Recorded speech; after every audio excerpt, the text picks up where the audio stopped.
Matapos na karong Agosto 30 ang balaang bulan sa Ramadan o ang pagpuasa.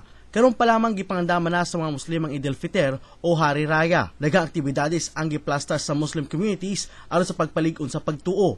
Usa na niini ang mga seminars ug lectures kabay na sa kamahinungdanon sa Eid al-Fitr sa Muslim faith. This is not just like the celebration of a feast, like dancing, observing. There is no such like that. We usually listen to the sermon of the priest. But here in Caraga region, we decided to move out from the mosque, to unite ourselves to locate a suitable place where we can perform our prayer. Sa piyesta sa Ramadan, mugawas sa mosque ang mga Muslim o magtapok sa kalugar aron didto mag-ampo ug mapakita ang panagiusa alang sa pagtuo. Ang pagpuasa dili dayon makapahimo sa usa ka Muslim nga usa ka maayong Muslim. Ang pundasyon sa pagtuo kinahanglan mapalawman pa ug makonekta sa tawo ngadto kang ala.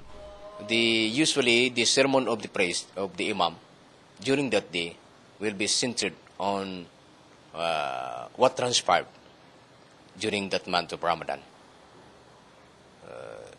It is a matter of celebration, an exchange of views, what you have learned about this month of Ramadan.